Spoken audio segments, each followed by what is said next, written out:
Assalamualaikum warahmatullahi wabarakatuh. Halo semuanya, kembali lagi bersama saya Andi Setiawan SPD.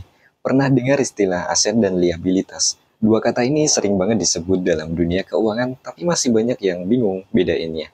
Padahal paham perbedaan aset dan liabilitas itu penting banget. Khususnya buat kamu yang ingin melek finansial dan mencapai kemandirian finansial. Sederhananya, aset itu sesuatu yang menghasilkan uang untuk kita. Sedangkan liabilitas itu sesuatu yang menghabiskan uang kita. Nah, di video kali ini kita bakal bahas tuntas perbedaan aset dan liabilitas lengkap dengan contoh-contoh yang mudah kita pahami dalam kehidupan sehari-hari. Gak cuma itu, kita juga bakal kupas tuntas mana yang harus didahulukan antara aset dan liabilitas. Karena prioritas dalam mengelola keuangan itu penting banget buat mewujudkan tujuan keuangan kita di masa depan dan saat ini. Penasaran kan? Yuk simak video ini sampai habis dan raih kemandirian finansialmu sekarang juga. Pertama, kita bahas dulu liabilitas yang sering kita beli di sekitar kita. Sadar atau tidak, seringkali kita terjebak dalam siklus membeli liabilitas yang sebenarnya hanya menguras uang kita, bukannya menambah pundi-pundi kekayaan. Coba deh cek, berapa banyak barang-barang di sekitar kita, di rumahmu yang sebenarnya termasuk liabilitas. Mulai dari gadget terbaru yang sebenarnya fiturnya tidak jauh berbeda dengan yang lama, baju-baju branded yang hanya dipakai sekali untuk konten medsos, atau mobil mewah atau motor yang bagus yang cicilannya bikin kepala pusing tiap bulan.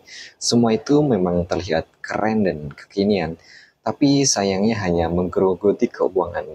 Bahkan rumah yang selama ini kita anggap sebagai aset berharga pun sebenarnya termasuk liabilitas. Kok bisa? Ingat, aset itu sesuatu yang menghasilkan uang untuk kita, sementara liabilitas justru menghabiskan uang. Rumah yang kita tinggali akan terus meminta makan dalam bentuk biaya perawatan, pajak bumi dan bangunan, dan tagihan listrik serta air. Belum lagi jika ada kerusakan yang perlu diperbaiki, sudah pasti uang lagi. Jadi mulai sekarang yuk lebih bijak dalam membelanjakan uang.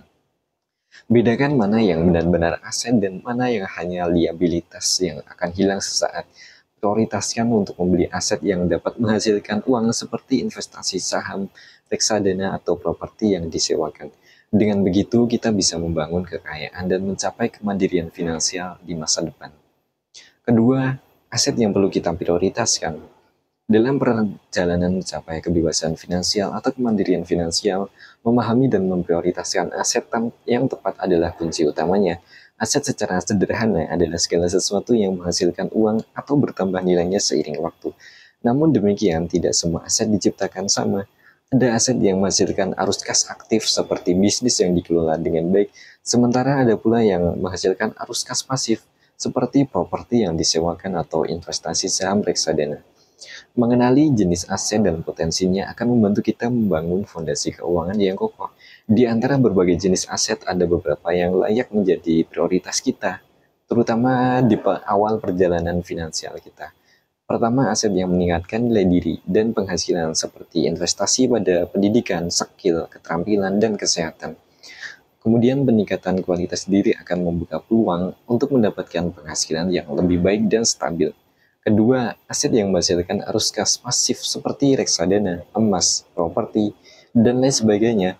Aset ini akan bekerja untuk kita bahkan saat kita tidur, menghasilkan pendapatan tambahan tanpa menguras tenaga dan waktu yang signifikan.